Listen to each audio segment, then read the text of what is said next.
My name is Abigail Galvan, and I was born in San Diego, California. I grew up in Texas, and I've been in DC for 8 years now. To me, being Latina means having an open heart, but also a heart that's like split in two.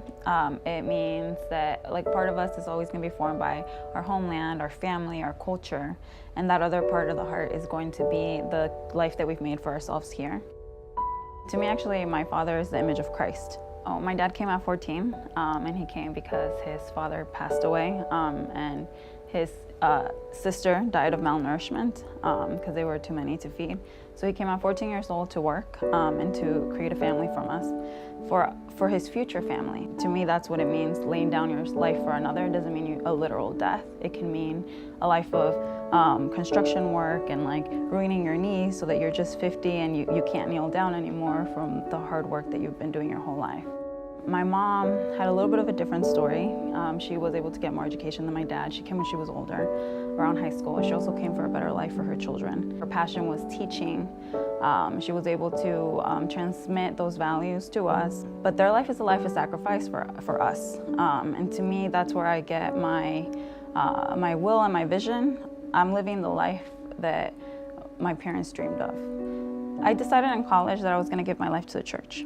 Politics and everything is very transient, and that you can be easily confused and dissuaded by the culture that's around you and that's of the world. So I decided that I would like give my life to working to build God's kingdom. We're all supposed to carry the church inside of us.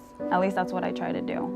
And that means being transparent and like living out your life like as a whole. Like you shouldn't compartmentalize your life or your faith.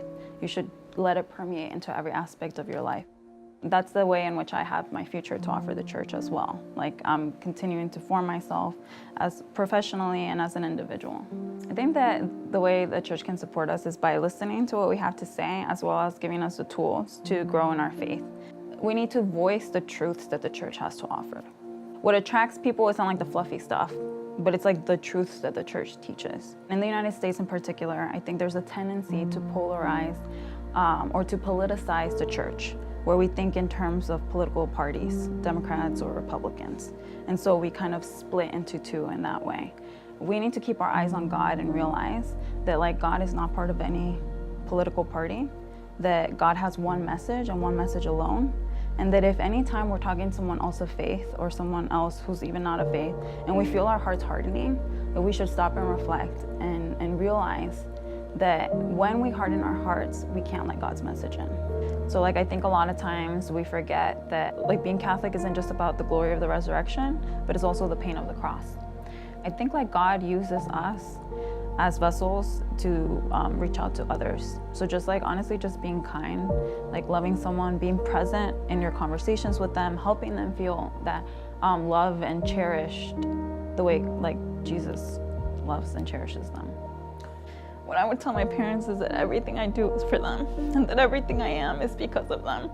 That thank you for those sacrifices and all those years of hard work. I've been given a lot of opportunities, and it's because of them. Like here where I'm working, the fact that I'm able to sit behind a desk and meet all these incredible people and do this incredible work is all because of them. That their sacrifice has meant the world, and that I hope that they think it's worth it.